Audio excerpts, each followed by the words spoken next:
বন্ধুরা, good morning, welcome back to Moumita lifestyle. সবাই কেমন আছো? আশা করছি ভালো আছো, সুস্থ আছো। আমিও বেশ ভালো আছি, সুস্থ আছি। ব্যস্ততম দিনে তোমাদের সবাইকে জানাচ্ছি আরও একবার অনেক অনেক স্বাগত। তো চলো আজকের ব্লগটা তোমরা দেখতে থাকো। আশা করছি আজকের ব্লগটা তোমাদের অনেকটাই ভালো লাগবে।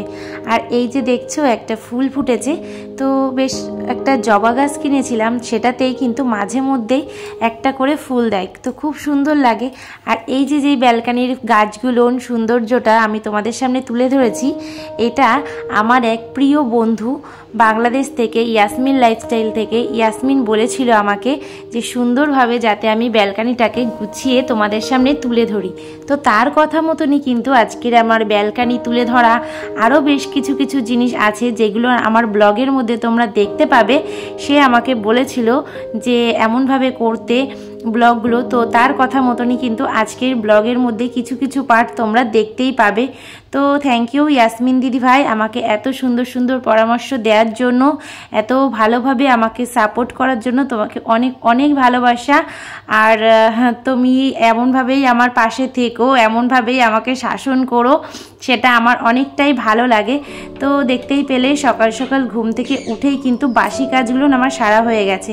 আর বাসি কাজ সেরেই কিন্তু চলে এসেছি স্নান করে রান্নাঘরে। রান্না করতে হবে, সকাল সকালে কিন্তু আজকে স্নানটা করে নিয়েছি, মানে 8টার আগেই স্নানটা করে নিয়েছি। স্নান করে চলে এসেছি রান্নাঘরে। তো রান্নাঘরে এসে এই যে জানলা দরজাগুলো খুলে দিলাম। তারপরে সকালবেলা তো ফার্স্ট কাজ রান্নাঘরে এসে চা বানানো। তো চাটা বসিয়ে দেবো, ওদিকে ছেলে মেয়ে উঠে গেছে, ওদেরকে পড়তে বসিয়ে দিয়েছি। আর তোমাদের দাদাভাই সেই ভোরবেলাতে বেরিয়ে যায় এখন হাঁটতে, তো ওখান থেকে আসতে না আসতেই ওর পেয়ে যায় ভীষণই খিদে। তো সেই জন্য একটু সকাল সকালই আমাকে কাজবাজগুলো করে নিতে হয়। আর এই যে যা গরম পড়েছে, গরমের মধ্যে সেই সকাল থেকে রাত পর্যন্ত রান্নাঘরে থেকে কাজ করতে কিন্তু ভীষণই একটা কষ্টের ব্যাপার। তো আমি তো উঠে গেছি ভোর 6টাতে। 6টার সময় উঠে উঠোন ঝাড়ু দেওয়া থেকে বাসি কাজ বা সমস্ত কিছু করা হয়ে গেছে, দোকানও খুলে ফেলেছি। তারপরেই স্নান টান করেই চলে এলাম রান্নাঘরে। আর এই দেখো চা বানিয়ে নিচ্ছি। তো 1 কাপ দুধ চা বানিয়ে নেব, আর ছেলে মেয়ের জন্য দুধ আর হরলিক্স। তো ওদেরকে পড়তে বসিয়ে দিয়েছি। আসি আমার সেই প্রিয় মানুষটার কথায়, ইয়াসমিন দিদিভাই। হ্যাঁ, ইয়াসমিন দিদিভাই বাংলাদেশি একজন দিদিভাই, যে আমাকে খুবই সাপোর্ট করে এবং আমার কোনো ভুল ত্রুটি হলে আমাকে ধরিয়ে দেয়। খুব বেশি দিন নয়, আবার খুব কম দিনও নয় তার সাথে আমার যোগাযোগ, তবে কিছু কম দিন হলেও কিন্তু এতটা কাছে সে চলে এসছে যাতে সে আমাকে মানে বকা থেকে শুরু করে ফোন করে রীতিমতো আমাকে বলে দেয় যে তুমি এটা ভুল করছো, ওটা ঠিক করছো, কিভাবে কি করতে হবে। এই যে ভালোবাসার জিনিসগুলো আমি কিন্তু আমার এই ইউটিউবে এসেই আমার এত সুন্দর সুন্দর বন্ধু এবং পরিবার পেয়েছি। আমার ভুল ত্রুটিগুলো ধরিয়ে দিচ্ছে যাতে আমি ভালোভাবে এগিয়ে যেতে পারি, তারা আমাকে সাপোর্ট করছে। এই ভালোবাসাটুকুনি যে আমি পেয়েছি না, তো আমার মানে বলে বোঝাতে পারবো না তোমাদের কাছে যে আমি কতটা খুশি হয়েছি। তো আমি এমন সময় আছে যে আমি কিছু কিছু ভুল করি, সেগুলো কিন্তু সে আমাকে বোঝায় যে এটা না ওটা করো। আর যখন সে শুনেছে যে আমার মনিটাইজেশনটা অন হয়েছে, আমি কমিউনিটি পোস্ট দেওয়ার আগে কিন্তু সে তার ইউটিউবে এবং ফেসবুকে তার একটা পেজ আছে, তো ফেসবুকে সে আমার হয়ে পোস্ট দিয়েছে যে মৌমিতা লাইফস্টাইলের মৌসুন্দরী আজকে মনিটাইজেশন অন করতে পেরেছে। এটা শুনলে কিন্তু আমারও ভীষণই খুশি লেগেছিল যে দিদিভাই আমার হয়ে কমিউনিটি পোস্ট দিয়েছে। আর হ্যাঁ, সে আমাকে মৌসুন্দরী বলে ডাকে। তার ব্লগগুলো তোমরা দেখতে পারো, দেখলে বুঝতে পারবে তার ব্লগের অনেকাংশেই আমাকে নিয়ে সেই কথাগুলো বলেছে। আর সে আমাকে এমনভাবেই ডাকে, কি গো মৌসুন্দরী কেমন আছো? আর তার মুখের এই যে কথাটা শুনতে কিন্তু আমার ভীষণই ভালো লাগে। আর আমি তাকে স্মার্ট দিদি বলে ডাকি, কারণ তার কিছু কিছু জিনিস আমার খুবই ভালো লাগে, তো সেই জন্য তাকে আমি স্মার্ট দিদি বলে ডাকি। এত এত কথা আছে যেটা আমি আমার একটা ব্লগে বলে কিন্তু শেষ করতে পারবো না।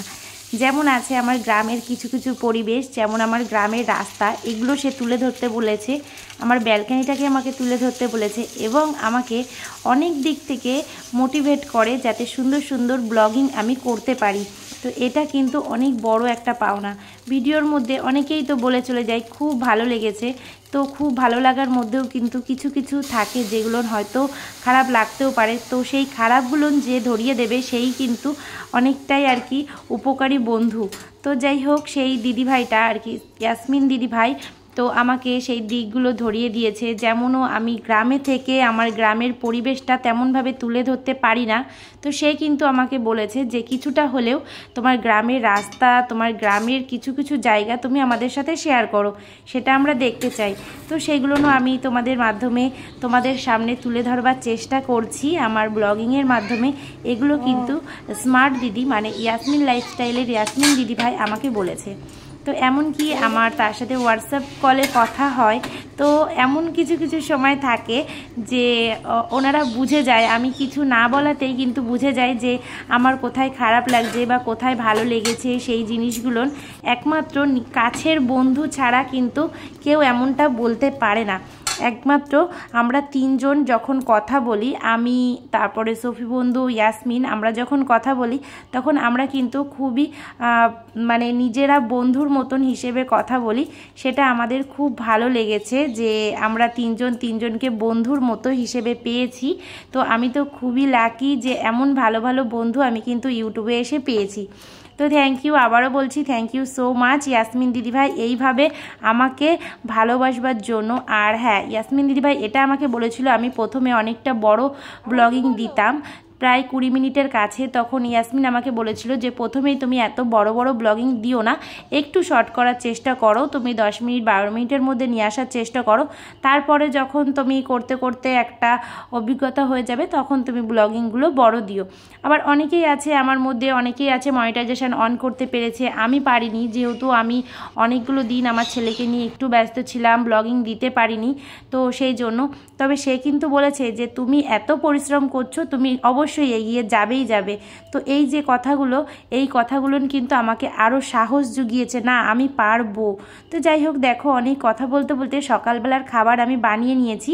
আজকে বানিয়েছিলাম বেগুন দিয়ে আলু দিয়ে আর ডিম দিয়ে একটা সবজি, খুব সুন্দর লাগে কিন্তু এই সবজিটা খেতে। তোমরা একদিন বাড়িতে এইভাবেই আমি যেমনভাবে বানালাম এইভাবে বানিয়ে খেয়ে দেখো, রুটির সাথে খেতে কিন্তু একদম ওয়াও লাগবে।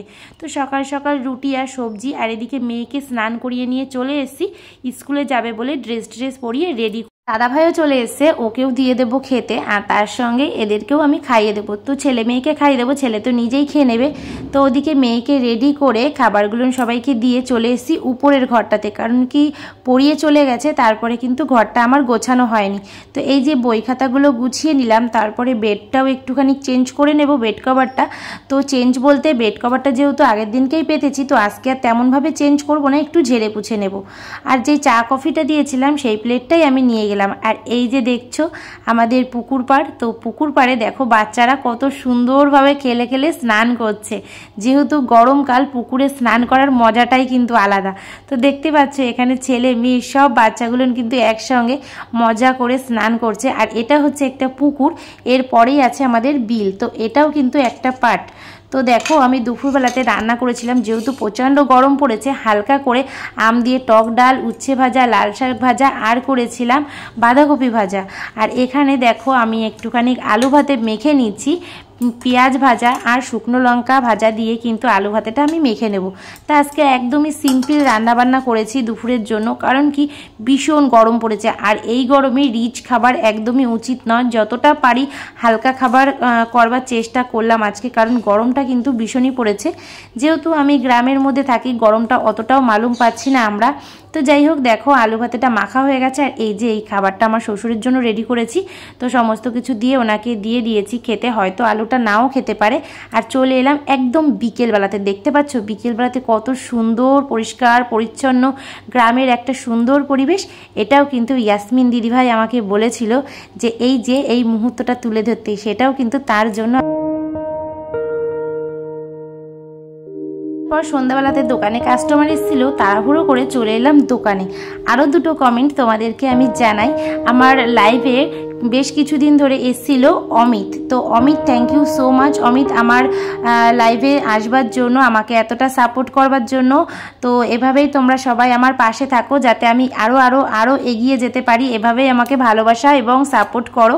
আর thank you so much Prabir ভাই, যদি তুমি আমার ভিডিওটা দেখো, তো প্রবীর ভাইও আমার লাইভে এসে বেশ কিছুদিন আমাকে একটু সাপোর্ট করেছে। যেটুকুনি সাপোর্ট করেছে তোমাদের সবার সাপোর্ট, সবার ভালোবাসা নিয়েই কিন্তু আমি এতটুকুনি পথ এগিয়ে যেতে পেতে পেরেছি।